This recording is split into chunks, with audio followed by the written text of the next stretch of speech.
So yeah, the first question that I always get asked by atheists when I try to share my faith is, well, what's the purpose of life? And then the second is always, why did God create us at all if it's just to bring Him glory? Like, isn't that selfish? And that's what they say. And then they follow with, what is the purpose of free will if ultimately we have to choose God or go to hell if we don't?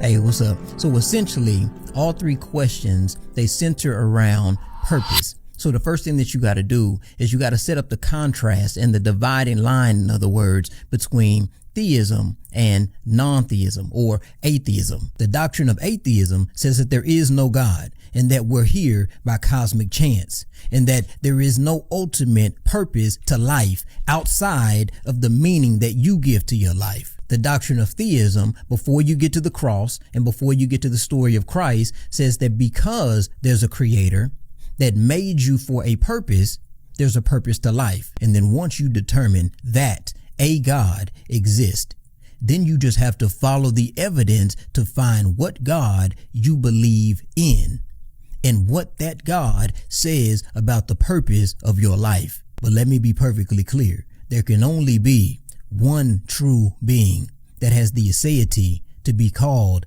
the uncaused cause, or God. Otherwise, they're not God. The being that created them is God. So the word aseity is derived from the Latin word a, which means from, and se, which means self. So from himself, having a self-sufficient nature that depends on no other cause other than himself for existence. So for me, the evidence leads me to Jesus Christ. I'm a follower of Christ because I find Christ to be incredibly reliable, credible, and trustworthy. So it makes it easy for me to ascertain that the purpose of my life is centered around love. To love God with my heart, soul, mind, and strength, and to love my neighbor as myself. So when it's asked why God created us just to glorify Him, isn't that selfish? It begs at the morality of the question, because it is indeed a moral question. Anytime you start to ask why God, the creator of the universe, did something a certain way. But whether we're created in the likeness and image of God or created through an evolutionary process, we still had no choice in our creation. But even though we had no choice to be born, we do have a choice to remain alive. And for the sake of time, I'm going to try to answer the second and third question together since they kind of tie into each other. And the third question, before I get into it, if I can remember right, was what's the point of free will if we got to choose God or go to hell if we don't? Again, these are moral objections that they're having about why they feel God is being selfish or being unfair. But you may want to ask them why they don't want to be with God in heaven.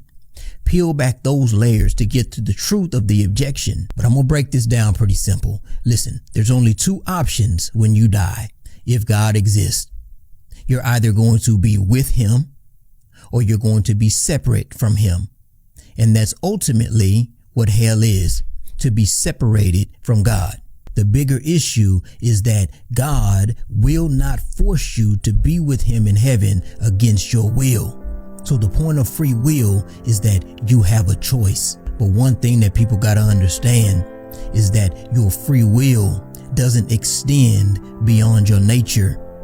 You're not free to fly to the grocery store because it extends beyond your nature. And when you go back to your initial question about the purpose of life and why we were created to be here, you get a better grasp on understanding that it is beyond our very nature to be able to save ourselves from our own sinful existence.